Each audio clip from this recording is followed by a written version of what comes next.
Bagaimana kabarnya hari ini? Puji Tuhan, ada sukacita ya, luar biasa. Saya sambut Bapak Ibu Saudara untuk hadir dalam ibadah kita yang kedua pada hari ini, tanggal 21 Maret 2021. Saya percaya bahwa kasih Tuhan sungguh luar biasa dalam kehidupan kita dan kita merasakan dengan sukacita ketika kita bersama-sama untuk menyembah dan memuji nama Tuhan. Pagi ini saya menyapa bagi Bapak Ibu Saudara yang berulang tahun dalam minggu ini, yang berbahagia.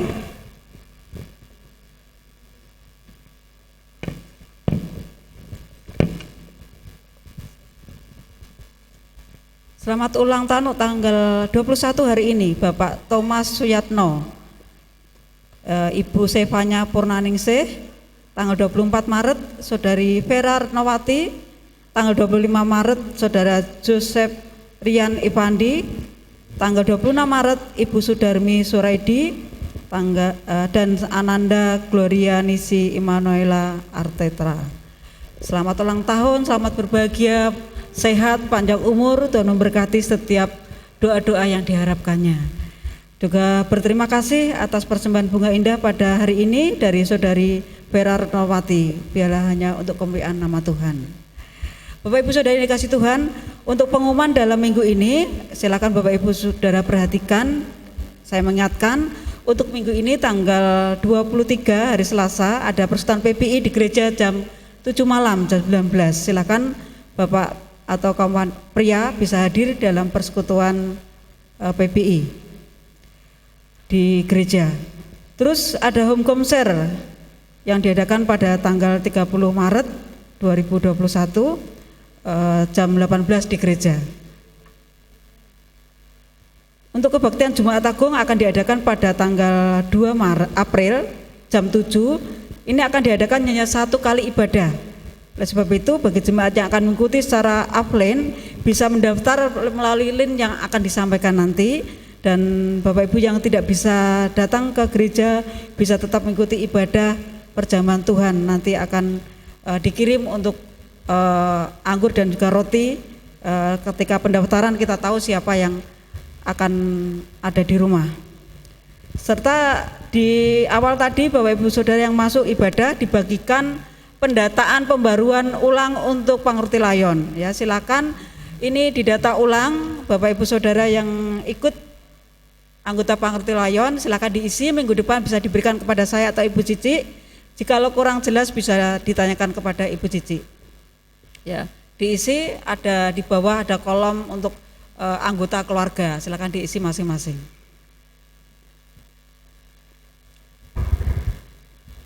Baik, Bapak Ibu Saudara yang dikasihi Tuhan, kita akan memulai ibadah kita. Kita akan awali dengan satu ayat yang sungguh memberkati kita.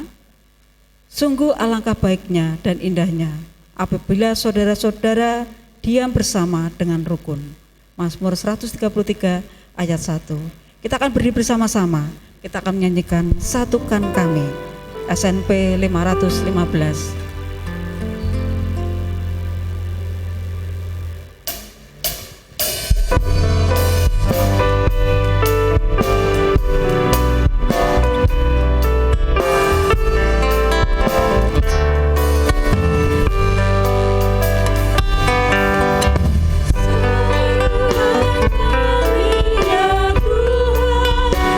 Bersama dengan kami yang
Bapa yang mengasihi kami, Allah kami, Yesus Kristus Tuhan kami aturkan pujian dan sembah kami kepadamu Tuhan. Satukan hati kami untuk menyembah dan memuji Engkau. Kuduskan kami, layakkan kami untuk beribadah pada saat ini, untuk memberikan hidup kami kepada Tuhan. Terimalah setiap persembahan dan pujian kami kepada Engkau. Setiap apapun yang kami lakukan pada saat ini, Tuhan memberkati dan menyertai kami. Kami bersyukur atas setiap kasih dan berkat Tuhan buat kami semua. Saya percaya Bapak Ibu Saudara yang saat ini boleh hadir bersama-sama beribadah kepada Tuhan. Tuhan berikan kekuatan, Tuhan berikan penghiburan, Tuhan berikan pengharapan yang dari Tuhan.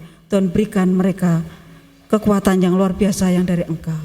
Terima kasih Tuhan, kami serahkan untuk ibadah kami pada pagi ini, dari awal pertengahan sampai akhirnya, hanya di dalam kuasa Tuhan kami, Yesus Kristus.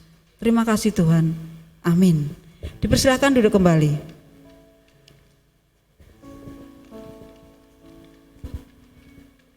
Puji nama Tuhan, kita tetap untuk bisa menyembah kepada Tuhan. Dalam bulan ini kita melihat bahwa tema gereja kepedulian sosial, dan kita boleh menjadi pancaran berkat bagi banyak orang. Lagu tema kita, jadikan aku pancaran berkat. Nyanyian pujian nomor 193, kita akan nyanyikan semua bait. Banyak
Kita akan bersama-sama membaca firman Tuhan. Firman Tuhan pada pagi ini diambil dari Kejadian pasal 22 ayat 8 sampai 19. Kejadian pasal 22 ayat 8 sampai 19. Bapak Ibu Saudara akan membaca ayat yang ganjil, saya akan membaca ayat yang genap. Kejadian pasal 22 ayat 8 sampai 19. Saya membaca ayat genap, Bapak Ibu bersama singer akan membaca ayat yang ganjil. Sahut Abraham, Allah yang akan menyediakan anak domba untuk korban bakaran baginya, anakku. Demikianlah keduanya berjalan bersama-sama. Sampailah mereka ke tempat yang dikatakan Allah kepadanya. Lalu Abraham mendirikan mezbah di situ, disusunnyalah kayu, diikatnya Ishak anaknya itu, dan diletakkannya di mezbah itu di atas kayu api. Sesudah itu Abraham mengulurkan tangannya, lalu mengambil pisau untuk menyembelih anaknya. Tetapi berserulah malaikat Tuhan dari langit kepadanya, Abraham, Abraham, sahutnya, ya Tuhan. Lalu berfirmanlah, jangan bunuh anak itu dan jangan kau apa-apakan dia, sebab telah ku ketahui sekarang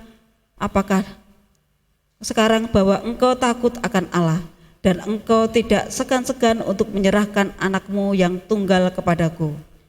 Lalu Abraham menoleh dan melihat seekor domba jantan di belakangnya, yang tanduknya tersungkut dalam belukar. Abraham mengambil domba itu, lalu mengorbankannya sebagai korban bakaran pengganti anaknya.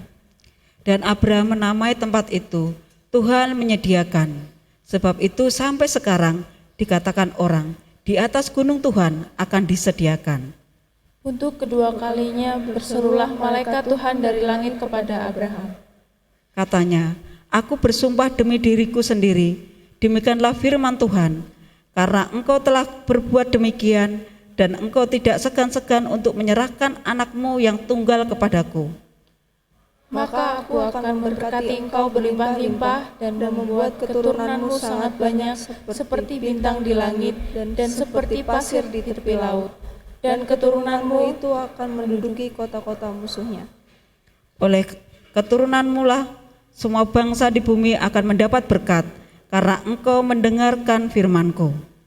Kemudian kembalilah Abraham kepada kedua bujangnya, dan mereka bersama-sama berangkat ke Beersheba, dan Abraham tinggal di Beersheba. Puji nama Tuhan, berbahagialah Bapak Ibu Saudara yang mendengarkan firman Tuhan serta melakukannya. Kita akan bersama-sama menyiapkan hati kita, menyiapkan uang persembahan kita kepada Tuhan. Kita akan memberikan persembahan perpuluhan dan juga persembahan khusus untuk PI GGBI. Sebelumnya mari kita akan berdiri bersama-sama, kita nyanyikan lagu Kita Dikenali Karena Kasih Kristus, nyanyian pujian nomor 171. Semoga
bersama-sama memberikan persembahan kita pada Tuhan. Kita akan berdoa terlebih dahulu. Silakan Mbak Ninis akan memimpin doa persembahan. Mari kita bersama-sama bersatu dalam doa. Terima kasih Tuhan Yesus untuk pagi hari ini. Terima kasih Tuhan untuk saat yang indah ini Tuhan telah berikan kepada kami Tuhan. Saat ini Tuhan kami akan memberikan yang terbaik Tuhan. Biarlah Tuhan memberkati persembahan yang akan kami berikan ini Tuhan. Supaya persembahan ini Tuhan dapat menjadikan berkat bagi gereja ini Tuhan. Dan juga untuk memperluas kerajaan surga-Mu Tuhan.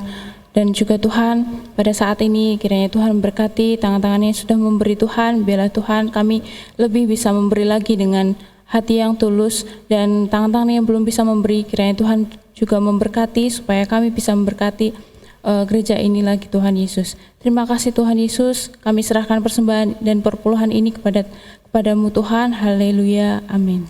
Amin. Dipersilakan duduk kembali. Singer akan memuji nama Tuhan.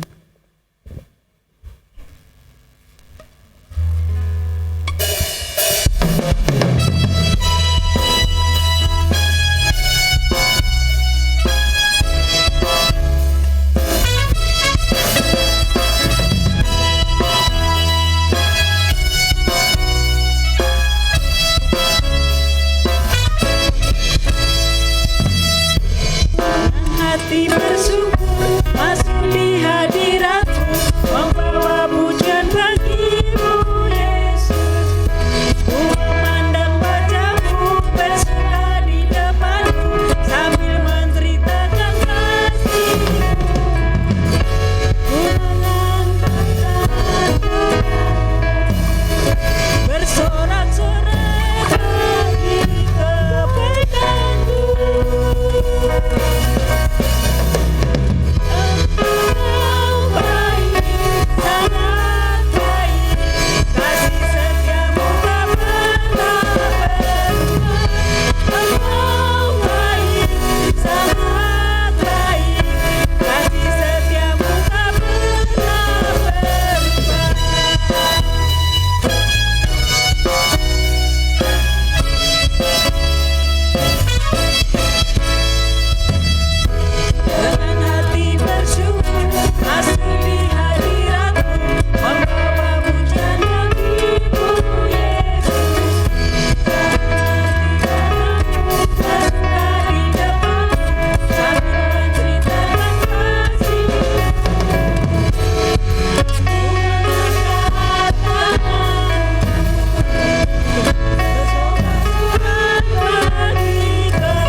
Puji nama Tuhan, Tuhan sungguh baik dalam kehidupan kita.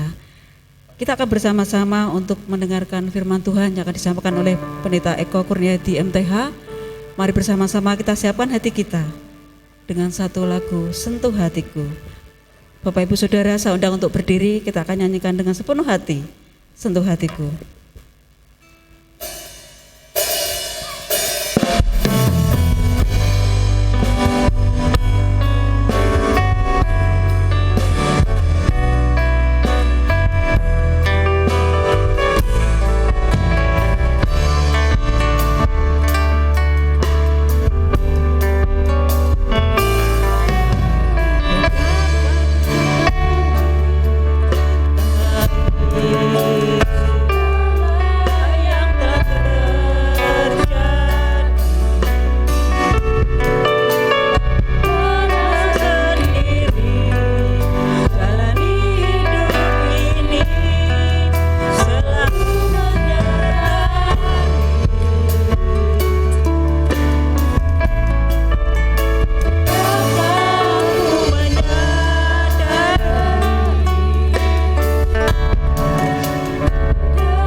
sungguh bersyukur kepadamu Tuhan, sebab rancanganmu selalu yang terbaik bagi hidup kami. Dan ajar kami untuk taat, kami percaya akan hati Tuhan yang selalu baik untuk kami, sehingga kami tetap beriman, percaya akan pertolongan Tuhan yang datang tepat pada waktunya. Terima kasih Bapa di surga, urapilah kami saat kami mendengar, belajar, dan menjadi pelaku-pelaku firman Tuhan, supaya setiap kehendak-Mu digenapi di dalam dan melalui hidup kami. Di dalam nama Tuhan Yesus kami bermohon pimpinan dan urapan-Mu. Haleluya. Amin. Silakan duduk kembali saudara-saudara. Shalom, selamat pagi. Ya. Sebelum jam 12 itu tetap pagi katanya ya. Saudara-saudara, belum makan siang kan? Tandanya makan siang. Itu selamat siang. Saudara, di bulan ini kita masih memikirkan tema tentang kepedulian sosial. Kalau semua orang dalam kebutuhan kita percaya bahwa Tuhan punya rencana yang terbaik untuk hidup kita di semua kebutuhan-kebutuhan kita yang rumit ya saudara-saudara, karena manusia itu makhluk yang luar biasa, kompleks, rumit juga masalahnya, kebutuhannya juga luar biasa. Kalau kita belajar sejak minggu pertama di tema kita kepedulian sosial, saya menyampaikan banyak masalah-masalah sosial yang kita hadapi, dan itu merupakan kebutuhan kita yang perlu dijawab oleh Tuhan. Nah, itu sebabnya saya ingin menyampaikan salah satu dasar yang paling penting dalam kehidupan kita juga, bagaimana kita bisa hidup sebagai manusia milik Allah, ciptaan baru yang juga kita percaya bahwa Dia selalu punya rancangan yang terbaik bagi kehidupan kita. Dan saya memberi tema khotbah saya pagi ini adalah Jehovah, itu kurang H, Jehovah. Jadi kalau dalam konsonan Ibrani, nama Allah kita itu empat huruf konsonan ya, JHWH. Jadi itu Jehovahnya kurang H, Jehovah. Lalu muncul vokal itu karena orang-orang Yahudi, orang-orang Israel, orang Ibrani itu sangat menghargai nama Tuhan yang sangat kudus. Jadi mereka tidak boleh sembarangan menyebut nama Yahweh atau menyebutkan YHWH. Sehingga mereka mengganti namanya dengan Adonai. Dan mulai di masa Septuaginta ya saudara-saudara, vokal dari Adonai itu disisipkan ke 4 huruf mati tetragramaton yang disebutkan, sehingga kita sekarang mengenal dengan nama Jehovah, yaitu nama Tuhan kita. Saudara-saudara, saya ingin berkhotbah dengan tema ini, Jehovah Jireh dan persediaan. Mari kita akan memperhatikan di dalam ayat-ayat yang sudah kita baca, saudara-saudara. Sebenarnya kita bisa mulai dari ayat 1 sampai dengan ayat yang ke-19, tapi saya minta potong aja beberapa ayat untuk dibacakan sebagian saja. Saudara, ini kisah tentang Abraham dan bagaimana dia mengikuti akan suara dan panggilan Tuhan di dalam kehidupannya. Nah, kalau kita tahu bahwa Allah adalah Allah yang memanggil Abraham keluar dari negeri di mana dia tidak percaya Tuhan, negeri yang bapaknya adalah kepala suku dari orang yang menyembah berhala, dan dipanggil keluar dari negeri Urs, dan kemudian setelah Terah mati, baru kemudian Abraham keluar dari negeri itu. Saudara bisa membaca ayat-ayatnya di pasal-pasal sebelumnya. Dan ini panggilan Abraham yang kita misalnya baca sejak pasal 12, bahwa Allah memanggil Abraham dan keluarganya, dia memberkati mereka, dia akan melawat mereka, melimpahkan semua berkat-berkatnya, dan kemudian pada gilirannya dia dan kaumnya harus menjadi berkat bagi bangsa-bangsa. Nah, bagian di mana Allah akan memberikan keturunan yang luar biasa banyak oleh Tuhan kepada Abraham, itu menjadi ujian yang besar saudara-saudara dalam kehidupan Abraham. Nah, itu sebabnya saya ingin mengajak kepada saudara-saudara untuk memikirkan tema ini. Ada dua pokok yang saya mau kita belajar bersama-sama tentang Jehovah Jireh dan persediaannya. Yang pertama saudara, perhatikan ayat yang ke-8 dan ayat yang ke-9. Saud Abraham, Allah akan menyediakan anak domba untuk korban bakaran baginya anakku. Demikianlah keduanya berjalan bersama-sama. Sampailah mereka ke tempat yang dikatakan Allah kepadanya. Lalu Abraham mendirikan mezbah di situ. Disusunnyalah kayu, diikatnya Ishak anaknya itu, dan letakkannya di mezbah itu di atas kayu api. Ishak adalah anak tunggalnya yang dijanjikan oleh Allah, dan sekalipun dia punya anak yang lain dari Sarah, tetapi Allah menunjuk bahwa Ishak adalah janjian, anak yang dijanjikan oleh Allah. Oleh cara inisiatifnya, dia memberikan janji ini, dan Abraham dan Sarah harusnya bertekun di dalam janji ini. Tetapi kemudian mereka memilih jalan lain, akhirnya ada Ismail. Nah, singkat cerita saudara-saudara, bahwa Ishak ini lahir. Ishak ini lahir diberikan oleh Tuhan kepada keluarga Abraham dan Sarah.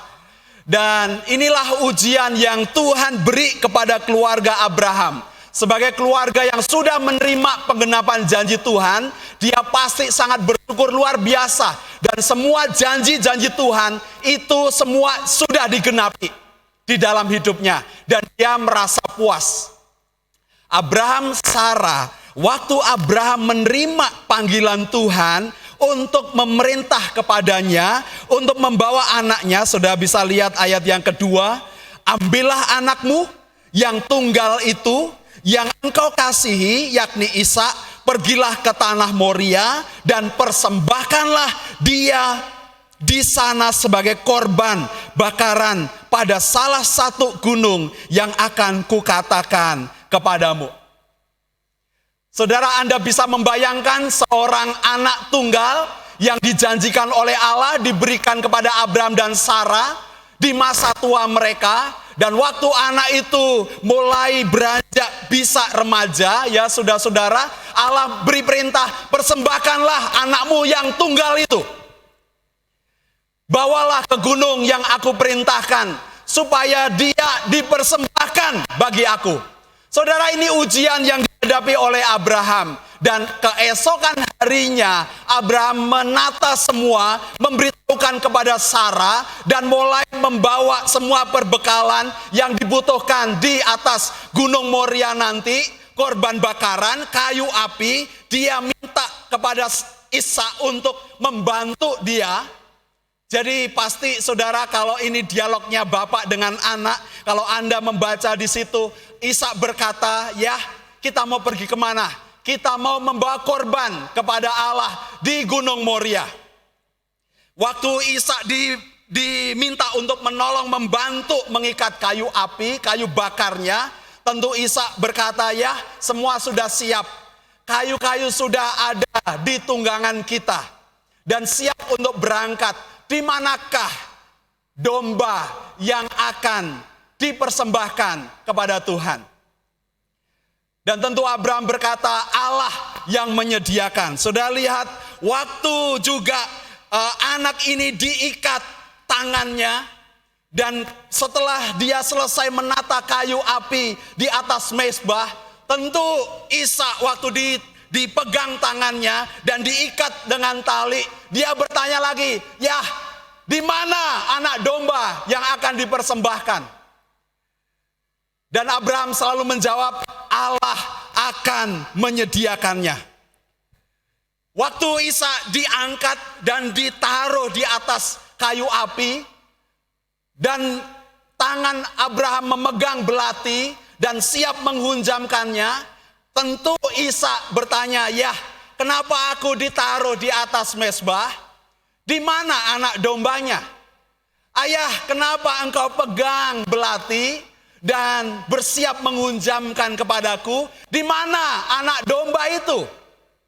Katanya Allah menyediakan, tetapi Abraham selalu berkata, Allah akan menyediakan. Saudara, ayat yang ke-8, waktu Abraham berkata Allah yang akan menyediakan, ini menunjukkan bahwa Allah adalah Allah yang dipercayai Abraham. Abraham percaya kepada tindakan Allah atas hidupnya. Dia percaya kepada Allah yang dengan segala karakter dan kuasanya, dia percaya semua yang Tuhan kerjakan bagi dia, dia percaya total kepada Tuhan. Sekalipun tentu waktu dia memegang belati yang tajam dan siap menghunjamkan ke atas Ishak, saudara-saudara. Tetapi sekali lagi saya percaya bahwa Abraham tentu sebagai seorang yang diuji imannya, tetapi dia selalu melihat, dia dengan mantap, saudara-saudara, dia pegang belati, setelah mengikat anaknya Ishak, diletakkan di atas mezbah itu, dan kemudian Abraham, ayat yang ke-10, mengulurkan tangannya, lalu mengambil pisau untuk menyembelih anaknya. Saudara, ini secara etika mungkin ini banyak ditertawakan oleh orang. Banyak tantangan-tantangan yang tentu dihadapi oleh orang, pandangan orang terhadap apa yang Tuhan kerjakan. Tetapi kita diberitahu oleh firman Tuhan bahwa Allah adalah Allah yang dipercayai Abraham. Dia percaya akan semua yang Allah punya. Pribadi Allah, kuasanya, kasihnya, dia adalah Allah yang bisa dipercayai. Dan Abraham percaya kepada tindakan Allah yang akan menyediakan. Saudara, tentu ini adalah sebuah testing untuk Abraham ya. Ini sebuah ujian untuk Abraham. Bahwa waktu dia berkata Allah akan menyediakan. Allah akan menyediakan anak domba itu. Dia akan menyediakan korban itu. Sejak kita berangkat, sejak kita juga ada di atas Gunung Moria, Allah akan menyediakannya. Andai Anda sampai di atas mezbah, Allah menyediakannya. Saudara-saudara, saya melihat inilah sebuah ujian yang diberikan oleh Tuhan kepada Abraham. Dan dia berjanji dia akan menyediakannya. Dan itu yang diamini, yang dipercayai oleh Abraham, saudara-saudara. Dia tetap mengambil pisau belati dan bersiap untuk menyembelih anak yang satu-satunya itu. Saudara, Allah adalah Allah yang menyediakan. Jadi ayat yang ke-8 ini sebuah iman yang ditunjukkan oleh Abraham. Dan saudara lihat ayat yang ke-14, saudara-saudara. Dan Abraham menamai tempat itu Tuhan menyediakan, Jehovah Jireh. Sebab itu sampai sekarang dikatakan orang di atas gunung Tuhan akan disediakan. Ayat 8 itu menunjukkan iman Abraham, iman yang percaya bahwa Allah akan bertindak untuk Abraham. Dia percaya semua tindakan-tindakan Tuhan belum terjadi, tetapi dia percaya Allah menyediakan. Dan waktu semua dijalani dengan iman, dengan tentu dengan pertanyaan-pertanyaan yang sulit, tentu dengan dialog yang sulit, yang tidak mudah saudara-saudara, apalagi tentu dengan istrinya Sarah. Tetapi Abraham tetap mengerjakan itu. Dan ayat 14, Allah menjawab iman Abraham, saudara-saudara. Ayat 8, Abraham percaya akan tindakan Allah. Dan ayat 14, Allah menjawab iman Abraham. Allah memberi korban sebagai ganti Ishak anak tunggal yang siap untuk disembelih sebagai korban kepada Tuhan. Dan Tuhan menggantinya. Saudara lihat ayat yang ke-11. Berserulah malaikat Tuhan, Abraham, Abraham, sautnya, ya Tuhan. Lalu ia berfirman, jangan bunuh anak itu dan jangan kau apa-apakan dia. Sebab telah kuketahui sekarang bahwa engkau takut akan Allah dan engkau tidak segan-segan untuk menyerahkan anakmu yang tunggal kepadaku. Saudara, Abraham lulus tes, saudara-saudara. Dia lulus ujian, ya. Dia mengerjakan semua, dikatakan firman Tuhan, dikatakan malaikat Tuhan, aku tahu sekarang engkau tidak segan-segan untuk mempersembahkan anakmu, menyerahkan anakmu yang tunggal itu. Saudara, ini yang luar biasa. Abraham beriman dan Allah menjawab iman Abraham. Abraham percaya akan tindakan Tuhan dan Abraham imannya dijawab oleh Tuhan, oleh tindakan Tuhan. Saudara-saudara, ini dasar dari kehidupan kita bahwa Allah menyediakan. Seperti minggu lalu saudara-saudara, saya dalam quote saya berkata bahwa kalau kita tidak pernah puas dengan Tuhan, saudara-saudara, akan sulit untuk kita bisa peduli kepada orang lain. Kalau kita belum merasa dipuaskan oleh Tuhan, tentu kita tidak akan pernah dapat memberi orang lain. Kalau kita tidak punya pengalaman dengan Tuhan, tentu kita juga tidak akan pernah berbagi pengalaman itu kepada orang lain. Saudara-saudara, Abraham adalah seorang yang beriman. Dia percaya akan apa yang Tuhan kerjakan, termasuk Tuhan memberikan persediaan. Sekalipun ini tidak menjawab secara khusus terkait dengan kebutuhan-kebutuhan jasmani kita, saudara-saudara, karena dalam filsafat kekristenannya sebenarnya ini berbicara tentang Allah itu menyediakan kebutuhan yang hakiki dari manusia, yaitu keselamatan mereka dari dosa. Provisi Tuhan Dia kerjakan, pemeliharaan Tuhan Dia kerjakan pada kita, bukan saja untuk merawat jasmani kita, memelihara jasmani kita, tetapi benar-benar secara total kehidupan manusia, roh, jiwa, dan tubuhnya. Saudara, kalau kita orang-orang percaya tidak yakin akan tindakan Tuhan, bagaimana kita bisa membuktikan bahwa Tuhan menjawab iman kita? Saudara, ini dasar dari kehidupan orang percaya. Waktu kita hidup di dalam Tuhan, kita dipuaskan oleh Tuhan. Sekalipun kita belum melihat, karena Alkitab mengatakan kita hidup karena percaya, bukan karena melihat. Allah lebih konsen kepada kekudusan kita, saudara-saudara, dibandingkan kebahagiaan kita. Dia konsen kepada kasih yang Dia mau beri kepada kita, daripada harapan Anda terhadap kuasa Tuhan yang bekerja dalam hidup Anda. Dia konsen kepada kebutuhan keselamatan jiwa Anda, roh Anda, tubuh Anda, dibandingkan kita, kesenangan kita mendahulukan yang jasmani, kebutuhan-kebutuhan fana yang akan lenyap dalam sekejap. Saudara-saudara, Allah konsen untuk kekudusan kehidupan kita. Dia memperhatikan kualitas iman kita, sekalipun kita belum melihat. Jehovah Jireh, Allah menyediakan. Ya, saya kalau membayangkan ini, saya punya anak satu ya, tunggal, saudara-saudara. Saya bisa membayangkan ini. Saya punya banyak nasihat. Teman-teman berkata, Pak Eko, anakmu satu harus dijaga benar-benar. Wah, kayak begitu ya. Harus dijaga benar-benar.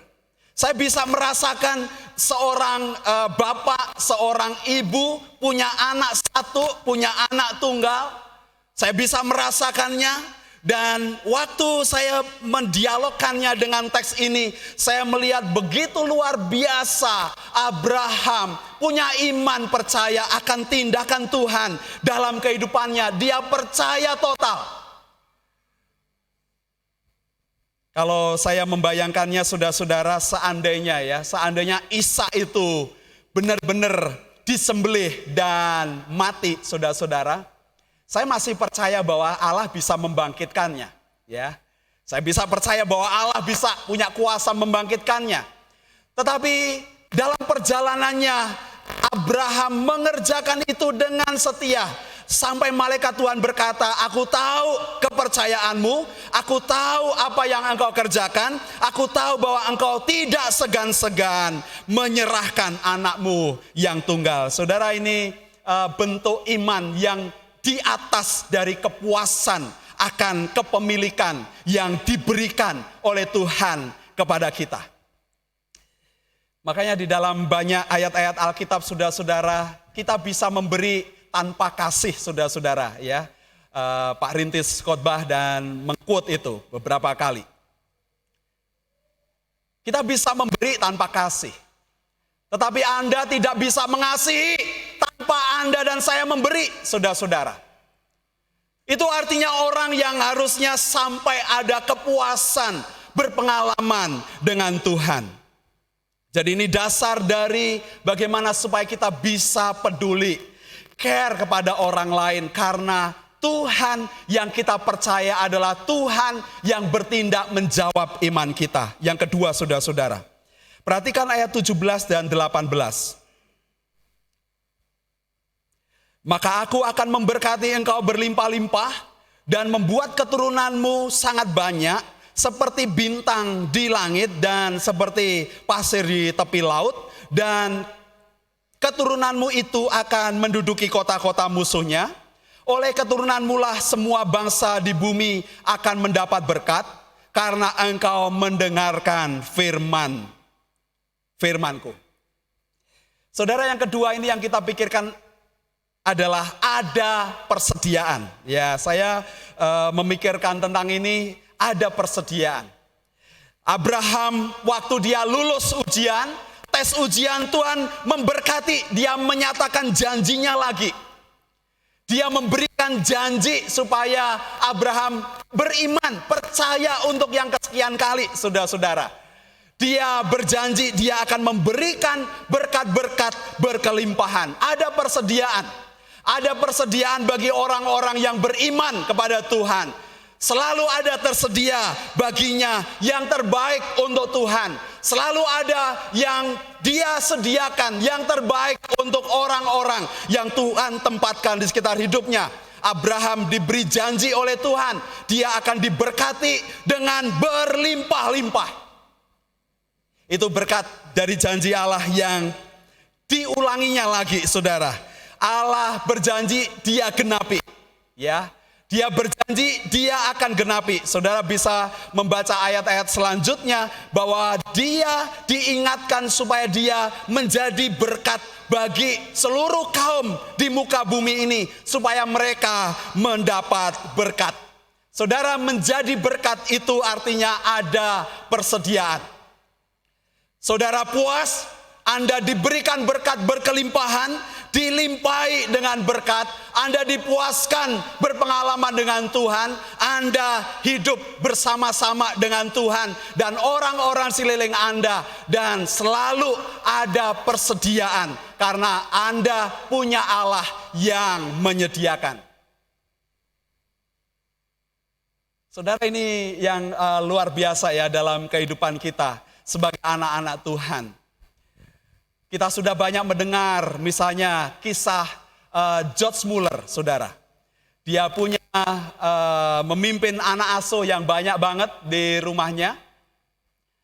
Dan suatu kali mereka semua sudah rapi duduk di sekitar meja makan. Dan sampai mereka mau berdoa, belum ada makanan yang tersedia di meja makan. Tetapi George Muller, dia mengajak anak-anak untuk tetap berdoa. Dia berdoa bersyukur untuk makanan yang Tuhan sediakan. Mungkin kalau saya ada di sana, saya ngelirik dikit. Oh, kok nggak ada ya? Mungkin saya gitu ya. Oh, nggak ada. George Muller tetap berdoa bahwa Allah akan menyediakan. Dan dalam proses berdoa tentu kalau itu saya ada di sana, ya untung Pak Eko tidak di sana. Saya mungkin melihat tetap nggak ada. Ini doanya sudah mau amin, tetap nggak ada. Ya. Tetapi George Muller percaya akan tindakan Tuhan yang ajaib, saudara-saudara. Dia percaya di dalam doanya. Dan waktu dia menyebutkan kata terakhir amin, pintu rumahnya ada seorang yang mengetok dan membawakannya makanan yang cukup dan berlimpah untuk keluarga dia bersama dengan anak-anaknya. Saudara, saya pernah merasakan itu bersama keluarga saya. Seperti pengalaman George Muller. Itu bukan sebuah kebenaran, tetapi maksudnya kebenaran yang sama untuk Anda semua. Tetapi kalau Anda mencicipi pengalaman yang sama, dan saya mengalami hal yang sama dengan keluarga saya. Pernah mengalami banyak kekurangan dan sama sekali tidak ada yang akan dimakan. Tetapi setelah kita menyebutkan dalam doa kita bahwa kehendak Tuhan yang jadi, saudara-saudara, Allah bertindak. Ada orang ketok pintu, membawakan berkat kenduri yang harusnya bukan tidak di RT itu, tetapi di RW sebelah. Tetapi waktu pintu dibuka, orang itu memberikan makanan yang cukup untuk keluarga kami. 4 orang. Ayah saya pulang dari seminari dan kami bisa makan. Saudara-saudara, orang-orang yang beriman kepada pemeliharaan Tuhan, itu karena mereka sudah puas, percaya bahwa Tuhan adalah Tuhan yang baik. Kalau kita percaya Tuhan yang baik, kita tidak akan pernah menyalahkan orang-orang di sekeliling kita karena nasib dan keadaan kita. Kalau kita percaya akan pemeliharaan Tuhan, jalani apa yang kita kerjakan, saudara-saudara. Kita tidak akan pernah merasa puas kalau kita belum menikmati akan pemeliharaan Tuhan dan bagaimana Dia bertindak dengan tepat dalam kehidupan kita. Saudara, ada beberapa contoh dari pengkhotbah-pengkhotbah kita dalam pelajaran Alkitab kita. Anda bisa membuka dalam Lukas 10 ayat 33 sampai 37. Saya ingin memberi contoh-contoh ini saudara-saudara kepada Anda. Hidup yang berkelimpahan, seorang Samaria yang baik hati. Beberapa kali pengkhotbah di mimbar ini menyampaikan tentang ini, dan saya ingin mengulang untuk saudara-saudara. Inilah hidup yang berkelimpahan. Seorang Samaria ini punya belas kasihan dulu. Ada dari dalam hatinya ada belas kasihan. Sekalipun dia ini seorang yang dibenci oleh orang Yahudi, dia dibenci atau disisihkan dari kalangan orang-orang Yahudi, tetapi dia punya rasa belas kasihan. Dan Yesus menantang orang yang bertanya, mana dari mereka 3 orang ini yang punya atau melakukan kehendak Tuhan? Dan orang itu berkata, orang yang punya belas kasihan. Belas kasihannya saudara-saudara ini bukan lip service, bukan sikap hati saja, tetapi adalah menunjukkan hidup yang berkelimpahan. Ada persediaan dari kantongnya. Ada persediaan dari hatinya, dari kantong hatinya. Adalah buah-buah kebaikan. Dia mengerjakan kepada orang yang dibegal, dirampok. Dia merawat, membalut luka-lukanya. Ini pertolongan pertama pada kecelakaan. Dia mengambil obat-obatan, dia merawat untuk dirinya, ya saudara-saudara. Dia mengerjakannya dulu. Dia kemudian mengangkat orang ini. Dia rela menyerahkan tunggangannya supaya orang yang terluka ini, yang turun dari Yeriko ini, dia bisa ada di keledai tunggangannya. Dan dia rela untuk berjalan, saudara-saudara. Dia kemudian juga membawa ke rumah penginapan supaya orang ini dirawat dan dia bisa menyelesaikan bisnisnya. Dia tinggalin uangnya juga. Dia tidak berkata lihat KTP-nya, kemudian coba cari sanak keluarganya di mana, lapor pemerintah. Dia tidak. Dia menyerahkan uangnya dan beri garansi kepada si perawat itu, kalau yang engkau belanjakan itu lebih daripada uang ini, aku akan kembali lagi mengunjunginya dan aku akan mengganti semua dana talangan yang engkau lakukan. Saudara-saudara, seorang Samaria yang baik hati, dia punya hidup berkelimpahan. Dia sudah diselamatkan, tentu itu gambaran dari kita. kita diselamatkan, kita diberi janji oleh Tuhan. Yohanes 10 ayat 10, kita mempunyai hidup dan Yesus memberikan hidup itu dan memberikan itu dengan kelimpahan. Saudara, ini persediaan yang ada bagi orang Samaria yang murah hati. Dia punya perbekalannya. Tetapi coba buat kontras dengan janda miskin. Kalau Anda juga membaca lanjutannya dalam tulisan Lukas pasal 21 ayat 2 sampai 4, saudara-saudara. Ini juga adalah seorang janda miskin yang hidupnya berkelimpahan. Seorang janda miskin, dia tidak punya apa-apa. Dia bawa ke bait Allah 2 peser uang, saudara-saudara. Itu seharga seduit. Ya mungkin 2.500, 5.000. Itu uang yang paling kecil di antara mata uang Yahudi, saudara-saudara, yang dipakai pada zamannya. Dan janda miskin ini membawa uang itu, saudara-saudara. 2 peser uang, 1 duit. Dia memberikannya kepada rumah Tuhan. Dia membawa semua nafkah hidupnya, seluruh nafkah hidupnya. Dia bawa, dia persembahkan kepada Tuhan. Dan Tuhan Yesus berkata, ini janda miskin memberikan atau memberi lebih banyak dari orang-orang lain. Karena dia memberi seluruh nafkah hidupnya. Slide yang terakhir, Jan.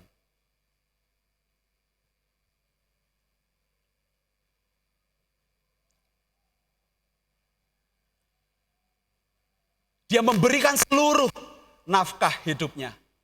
Karena waktu dia pulang, dia tidak punya apa-apa. Saudara, kita belum pernah melakukan itu ya. Kalau kita memberikan semua uang kita, isi dompet kita hari ini, Anda di rumah masih punya persediaan kok. Betul ya, masih punya ya.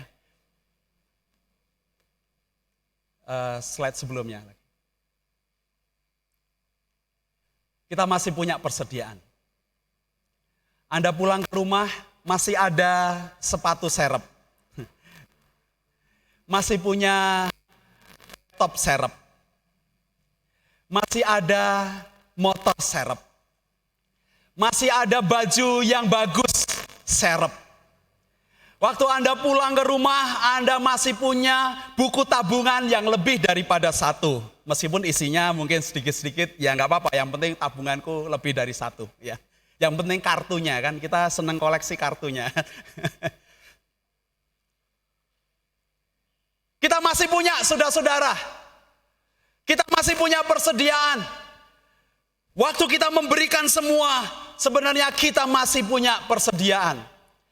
Saya bersyukur beberapa anggota gereja kita sudah mengirimkan atau ada yang buat janji, ada yang kemarin ada keluarga beri Bu Pendeta karena nggak ketemu saya, Bu Pendeta, saya memberikan ini pakaian-pakaian anak saya yang masih bagus ya.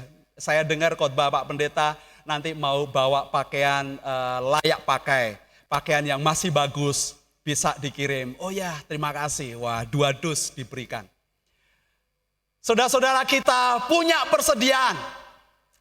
Orang yang puas dengan Tuhan, yang merasa percaya, yang yakin bahwa Allah adalah Allah yang menyediakan. Dia memberikan karakter sifat itu, ada selalu persediaan bagi kita, saudara-saudara. Untuk hidup kita, untuk topang kita. Tetapi juga keselamatannya dikerjakan supaya kita juga hidup di dalam kehidupan yang berkelimpahan.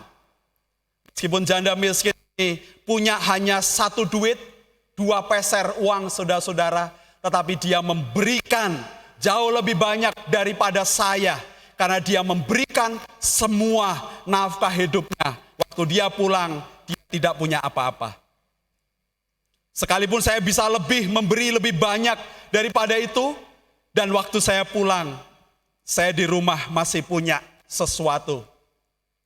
Dan janda miskin ini adalah seorang yang punya kehidupan berkelimpahan. 2 kontras ini bisa kita lakukan saudara-saudara dalam kehidupan kita. Kalau Tuhan sudah menyediakan yang terbaik bagi hidup Anda, selalu ada persediaan yang melimpah bagi orang lain. Amin. Kitab Amsal 21:20 berkata bahwa minyak selalu tersedia di rumah orang yang hemat, yang berhikmat. Tetapi orang bebal memboroskannya. Setiap berkat yang daripada Tuhan untuk saudara-saudara, saudara bisa mengambil bagian. Kalau orang-orang Israel diajar waktu mereka memberikan persembahan persepuluhan, itu mereka atur ada dua hal. Untuk janda-janda miskin dan anak-anak yatim piatu yang miskin. Dan juga untuk orang asing, para musafir. Dan itu dikhususkan. Supaya di rumah Tuhan ada perbendaharaan yang tersedia. Ingat waktu Daud kelaparan, saudara-saudara, dia larinya ke rumah Tuhan, ya. Dan dia makan roti persembahan. Supaya ada persediaan di rumahku. Alkitab mengatakan pada kita demikian. Dan biarlah kalau kita dalam organisasi gereja kita, saudara-saudara, kita juga bisa menyiapkan persediaan. Dalam kehidupan Anda, secara pribadi Anda menyediakan persediaan sebagai orang-orang yang hidup dijamin, disediakan oleh Tuhan. Dan Anda diberi kehidupan dalam kelimpahan. Ingat, kehidupan kelimpahan bukan berarti kita kaya raya, saudara-saudara. Tetapi ingat seperti orang Samaria yang ada belas kasihan. Dia ongkosin dan dia ganti semua dana talangannya. Tetapi juga kalau kita ada dalam kontras yang kedua, sekalipun kita tidak punya, tetapi Anda kaya di dalam kemurahan, hidup berkelimpahan. Karena kita bisa memberi dengan semua nafkah hidup kita. Saudara-saudara, itu yang bisa kita kerjakan dalam kehidupan kita. Supaya kita punya empati, punya simpati, punya kepedulian di dalam kehidupan kita. Di dalam mengasihi Tuhan, kita sudah diselamatkan, tetapi juga kita bisa perhatian, peduli kepada orang-orang di sekitar kita. Meskipun tidak terkoordinir, tidak apa-apa saudara-saudara, Anda bisa berinisiatif sendiri. Sekalipun itu juga kita bisa koordinasi melalui gereja kita, itu juga lebih cepat, itu baik. Semua kita mewakili Anda, gereja ini. Apa yang saya lakukan itu mewakili persekutuan kita, saudara-saudara. Yang dilakukan oleh panitia gereja itu adalah mewakili gereja kita. Itu mindset yang bagus dalam pelayanan kita. Apa yang dilakukan oleh bapak-bapak, ibu-ibu, anak-anak, pemuda-pemuda, itu adalah mewakili persekutuan kita, saudara-saudara. Jangan bedakan antara pemuda dengan gereja, ya. Jadi kalau pemuda nanti rencana ada proyek peduli kasih, ya saudara-saudara, mereka mungkin akan membersihkan kerja bakti, mereka bisa mempromosikan, mereka membagi-bagikan sesuatu. Itu adalah persekutuan kita, saudara-saudara. Anda bisa bertanya kepada mereka, apa yang bisa Anda sediakan? Apa yang tersedia dalam hidup Anda? Saudara bisa berbagi. Saudara bisa menyalurkannya bersama-sama. Dan lebih penting daripada itu, saudara, apakah berkat keselamatan sampai kepada pendengarnya? Saudara, itu kepedulian Allah yang istimewa. Dia rindu untuk sampai seperti itu. Pelayanan-pelayanan kita, saudara-saudara, harapan kita semua seperti firman Tuhan, supaya pelayanan kita itu menjembatani Injil sampai kepada pendengarnya. Semua pelayanan yang kita organisir ini supaya sampai ada menjadikan setiap anggota gereja murid Kristus. Jangan sampai apa yang kita atur, yang kita lakukan, yang kita selenggarakan, yang kita layani hanya membuat konflik dari hidup kita, pelayanan kita. Pelayanan, saya bilang pada anak-anak muda, pemimpin KTB, pelayanan itu menyenangkan. Yang buat kita beri yang terbaik. Quote Nyancun itu, saudara, kalau Anda punya nomor kontaknya, ada Kolose 3 ayat 23. Apapun yang Anda lakukan, kepada apapun yang Anda perbuat, perbuatlah itu seperti untuk Tuhan dan bukan untuk manusia. Ini bukan quote hanya untuk saya, hanya untuk para diakon, pemimpin-pemimpin gereja, tapi semua kita sama saudara-saudara. Ini hal yang penting bagi kehidupan kita.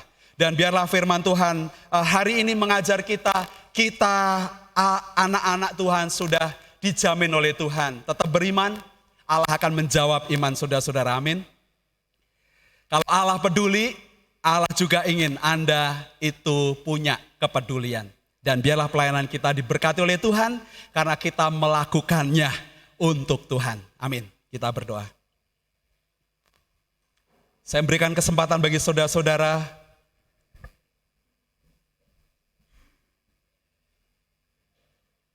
untuk berinteraksi dengan Tuhan.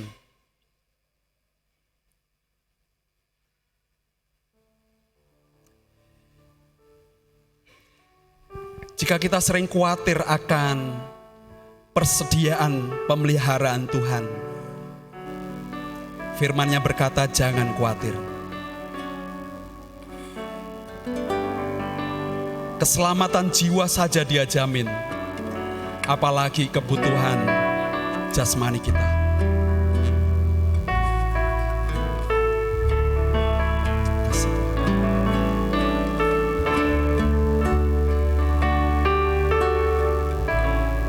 Silakan buat komitmen kepada Tuhan. Kalau kita merasa tidak punya, tetapi apakah ada persediaan hidup kelimpahan dalam hati kita? Kalau kita diselamatkan oleh Tuhan, Dia beri kehidupan itu dengan segala kelimpahannya. Hati kita dipenuhi dengan kebaikan. Perbendaharaan hati kita penuh dengan kebaikan. Dan itu yang Tuhan kehendaki dalam kehidupan kita. Siapapun Anda. Makasih Tuhan. Terima kasih Yesus.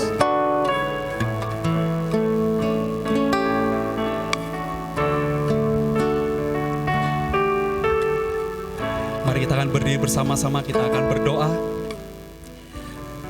Kita akan mengakhiri ibadah kita juga dengan doa syafaat. Terima kasih Tuhan. Engkau Jehovah Jireh. Engkau Allah penyedia, pemelihara yang ajaib. Engkau penyedia yang berlimpah, menyediakan itu bagi kehidupan kami. Tidak ada yang bisa kami balaskan untuk kebaikan Tuhan kepadamu.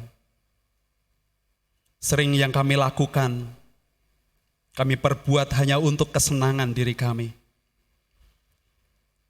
Kami tidak layak menjadi pelayan-pelayan Tuhan, karena kami belum merasa puas dengan Tuhan.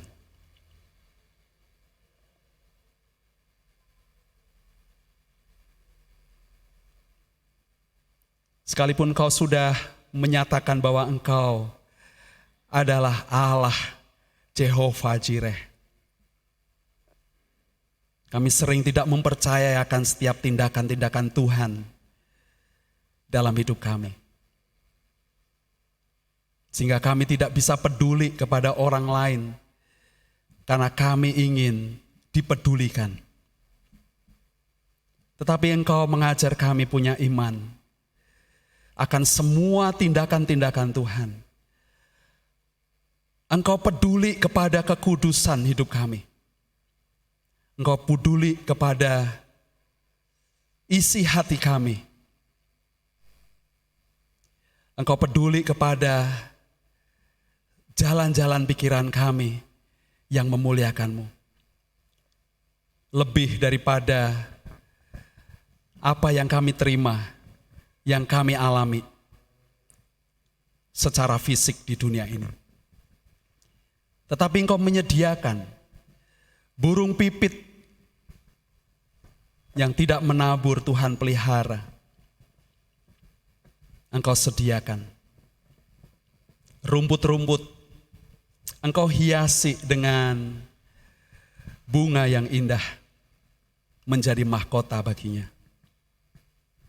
Terlebih kami, manusia yang Tuhan ciptakan ini.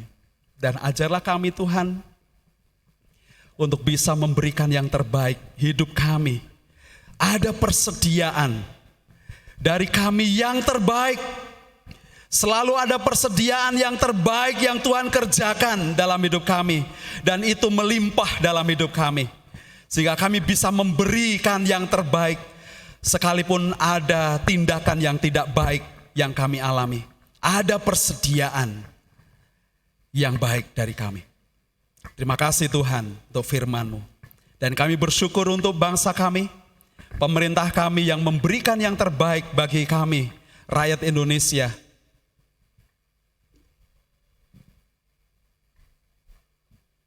Dengan program vaksinasi yang sudah berjalan dan berlangsung, Tuhan kami mohon Engkau memberkati. Pemerintah kami yang sangat peduli kepada kehidupan rakyat, Tuhan Engkau akan memberkati mereka. Terus berikan kekuatan, hikmat yang daripada Tuhan, dan menyediakan kebutuhan-kebutuhan yang diperlukan oleh pemerintahan kami, supaya 70% dari populasi bangsa kami dapat mendapatkan vaksin COVID-19, dan kami bisa menang dan bisa melalui semua pandemi ini dengan pertolongan dan kuasa Tuhan. Kami mohon Bapak berkatilah pemerintah kota kami dengan segala tantangan yang sedang dihadapinya. Bapak Tuhan Engkau akan memberkati juga, sehingga dapat berkoordinasi dengan pemerintah pusat dan juga dapat mensejahterakan rakyat kota Semarang. Dan sungguh biarlah kota ini menjadi tempat di mana Tuhan memelihara kami. Karena kami mau berdoa, kami mengusahakan tempat ini. Karena kesejahteraan kota ini adalah kesejahteraan kami. Terima kasih Tuhan, terima kasih untuk pemimpin-pemimpin kami ini. Terima kasih untuk setiap program, khususnya di tengah masa pandemi. Tuhan akan memberkati juga supaya gereja kami juga dapat ambil bagian di dalamnya. Sehingga Engkau dipermuliakan, Injil-Mu sampai kepada pendengarnya. Terima kasih Tuhan, terima kasih. Dan inilah syafaat kami Tuhan. Kami naikkan di dalam nama Tuhan Yesus Kristus. Jemaat Tuhan pulanglah, bawalah berkat dan kasih sayang dari Bapa. Di dalam Tuhan Yesus Kristus dan Roh Kudus, dengarkanlah dia. Maka dia akan memberitahukan jalan-jalannya kepadamu sehingga engkau diberkati. Diberkati dengan kasih dan sukacita. Kebajikan dan kemurahan Tuhan akan mengikuti kemanapun kau pergi. Engkau akan diberkati dengan kesehatan, perlindungan dari segala macam penyakit dan bahaya. Engkau juga akan diberkati oleh Tuhan dengan pemeliharaan yang total. Setiap kehidupanmu dilimpahi rezeki dengan murah hati. Dan Tuhan akan memberkati setiap tangan-tanganmu yang bekerja. Dia akan berikan keberhasilan dan keberuntungan. Dan saksikanlah pada orang lain apa yang sudah Tuhanmu perbuat dalam kehidupanmu, sehingga orang yang melihat perbuatan Bapamu yang ajaib, mereka juga dapat menyembah Bapamu yang di sorga. Terima kasih Tuhan Yesus, inilah ibadah kami. Korban syukur dan puji-pujian kami naikkan untuk Engkau saja, Yesus Kristus, Kepala gereja kami, dari sekarang sampai selama-lamanya. Haleluya. Amin. Hallelujah.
Untuk saudara-saudara, selamat pagi. Kepedulian sosial, Tuhan Yesus memberkati.